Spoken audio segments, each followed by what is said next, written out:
por 6 votos a 3, o plenário do Supremo Tribunal Federal referenda a diplomação de Luiz Carlos Rauli como o novo representante do Paraná na Câmara dos Deputados. A discussão do caso foi convocada pela presidente da Suprema Corte, ministra Rosa Weber, 2 dias depois que o ministro Dias Toffoli acatou o pedido feito pelo político e também pelo partido, o Podemos. Em decisão liminar, o magistrado autorizou a diplomação de Luiz Carlos Rauli para a cadeira deixada por Deltan Dallagnol, que teve o registro de candidatura cassado pelo Tribunal Superior Eleitoral. A análise do caso, o plenário da Corte referendou então o político do norte do Paraná como novo deputado federal. Foram 6 votos a 3 na sessão remota da última sexta, portanto, que foi feita aí de forma virtual. Seguiram o relator Dias Toffoli, os ministros Alexandre de Moraes, Gilmar Mendes, André Mendonça, Luiz Roberto Barroso e também a ministra Carmen Lúcia. Ficaram vencidos os ministros Edson Fachin, Luiz Fux e também Rosa Weber. O ministro Cássio Nunes Marques não votou na reclamação ao Supremo Tribunal Federal. Rauli e o Podemos sustentaram que a decisão do TRE do Paraná, que acabou diplomando o Itamar Paim do PL para a vaga de Deltan, violou o entendimento firmado na Corte. Em julgamentos anteriores de 2 ações diretas de inconstitucionalidade, foi decidido que os votos do candidato com registro negado após a eleição devem ser computados para o partido, sendo declarada a constitucionalidade da exceção à exigência de votação nominal mínima para a posse de suplentes. Com a confirmação de sua cadeira na Câmara, o economista Luiz Carlos Rauli, que está com 72 anos, vai para o 8º mandato dele como deputado federal pelo Paraná. Tá, e portanto, são 3 pontos que eu quero abordar nesse caso em específico. Primeiro, que muita gente, o vereador, me procurou nas redes sociais principalmente para entender o chamado quociente eleitoral, que é uma conta complexa que nós mesmos que trabalhamos com isso temos que sentar e pegar caneta e papel de verdade, porque é complexo. Imagine só o eleitor médio.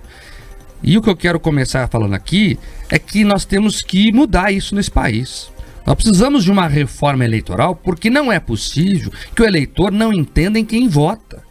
Mas eu votei no X, como é que eu ajudei a eleger o Y? E é exatamente o que acontece no Brasil hoje. Então nós precisamos repensar isso. Mas vamos lá, vamos tentar explicar o quociente eleitoral. Para a questão da proporcional, como se chama no meio político, né? Quando você vota em parlamentares, que são deputados federais, estaduais ou vereadores, né? E você veja, né? O senador já não vale, é outra regra. Isso vale, que eu vou falar aqui, para vereador, para deputado estadual e para deputado federal. São as proporcionais. Você vota no partido e não no candidato. É importante você sempre ter isso em mente. Tanto é que os 2 primeiros números que você vota são do partido do cara. É por isso.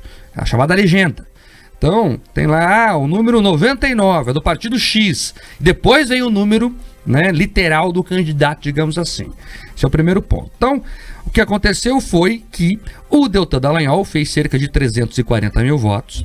E aí, né, juntando todos os votos da chapa dele, que era o Podemos, eles fizeram mais de 400 mil votos. Por que esse número é importante? Porque a conta funciona assim. A cada 200 mil votos no Paraná, o partido faz uma cadeira para a Câmara. É isso. Então guarda essa informação. A cada 400 mil votos, o partido faz uma cadeira para a Câmara.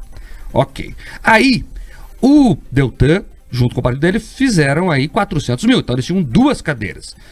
Então entraria o Deltan, que é o mais votado, e o segundo mais votado do partido, que seria o Luiz Carlos Rauli.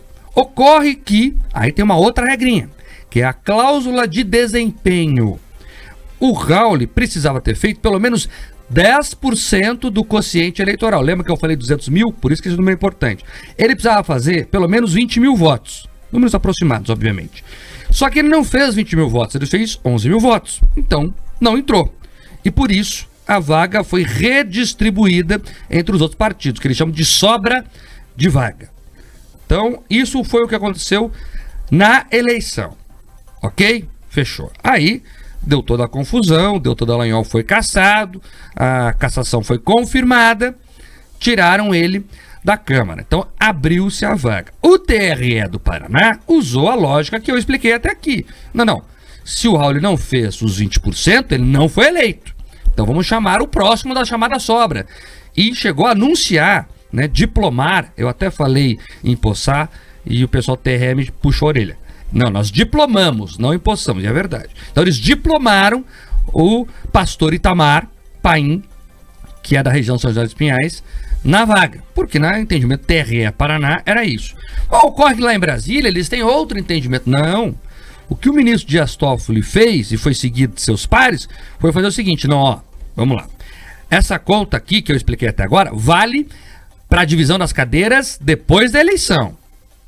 Depois que o partido toma conta da vaga, a vaga é dele. Né? Rispidamente é isso que ele disse lá. Então, ó, se a vaga do Podemos, ela fica com o Podemos. Então, vem o próximo votado, né? O primeiro suplente da chapa do Podemos. É isso. E essa é a celeuma no mundo jurídico. Celeuma essa que está resolvida com uma decisão de Brasília mais uma vez. E aí, chega o segundo ponto que eu quero comentar aqui, que é essa maluquice entre as decisões do judiciário brasileiro. Não tem outro nome para falar aqui, senão esse. Você veja, o TRE já pode fechar? Porque é o seguinte, vamos recuperar aqui o histórico recente. Eles disseram que o Francisquini não tinha nada de errado lá atrás, né? Ele foi julgado aqui para ficar com o cargo, foi cassado.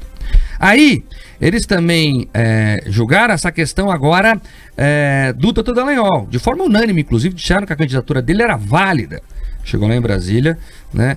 Isso foi contradito. E assim por diante, né? Tá, outras decisões que são reformadas integralmente lá em Brasília. Para que serve o TRE? Vamos lá, o que em terceiro lugar eu quero abordar aqui é que eu estou assombrado com o silêncio do Congresso. Com o silêncio do Congresso. Aqui não se trata de defender esse ou aquele nome, se trata de falar da situação. A Câmara dos Deputados teve um dos seus cassados de uma forma no mínimo questionável. Para sermos aqui, Pedroso, econômico com as palavras. Você pode odiar o Dr. Dallagnol, pode amar o Dr. Dallagnol, pode não ligar para o Dr. Dallagnol. Mas ele foi um deputado que teve uma votação expressiva. As pessoas foram na urna e votaram nele. Há que ter respeito com o processo democrático. O pessoal fica falando que é em defesa da democracia. O que é mais democrático do que o processo eleitoral em si? Então, pois é, você pode odiar o cara, mas ele foi lá e fez 340 mil votos. O Congresso está em silêncio e já está dividindo o espólio. Não está nem aí. Porque o PL entrou com uma ação para questionar essa decisão do STF em relação à vaga ficar com o Podemos. Nada contra o Raul aqui, até acho que vai ser um bom parlamentar, tem experiência na questão da reforma tributária, é o tema da vida dele, ele volta justamente em um momento em que o Congresso debate isso, ele vai estar aqui amanhã, inclusive, conversando conosco. Ele não tem culpa da forma como tudo aconteceu, para deixar claro. Agora, o Congresso em si, como instituição, ficou em silêncio, né? Assinou o recibo lá e vem o próximo. É isso que me assombra, Pedroso. É a instituição não entender que ela mesma foi golpeada. Ela foi golpeada e continua a ser golpeada a cada decisão arbitrária que acontece. Ela é golpeada, e isso é importante que todo mundo entenda. Vejam só, não existe processo de degradação de uma democracia, de uma república, quando você não tem a cassação de alguns parlamentares ou de uma violência no sentido de restringir certas ideias de circularem. É o que a gente está acompanhando aqui. O Mark trouxe outro dia o dado sobre a cada 2 semanas um parlamentar é cassado no Brasil. É inadmissível que isso aconteça. Vamos lá.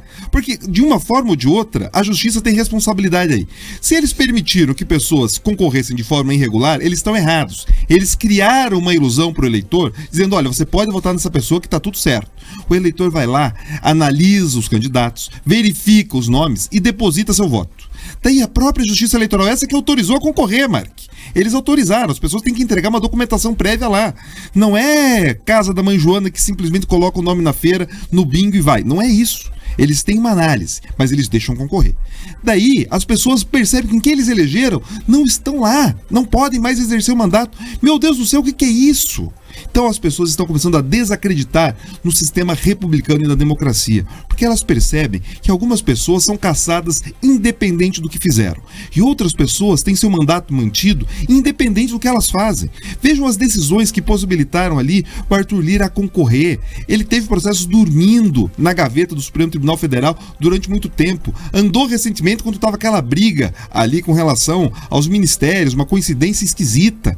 Daí depois que tudo se normalizou, julgaram e entenderam improcedente. Então assim, ninguém consegue entender qual é o critério de verdade, mas o povo cada vez mais entende o seguinte: a voz e a opinião deles não vale.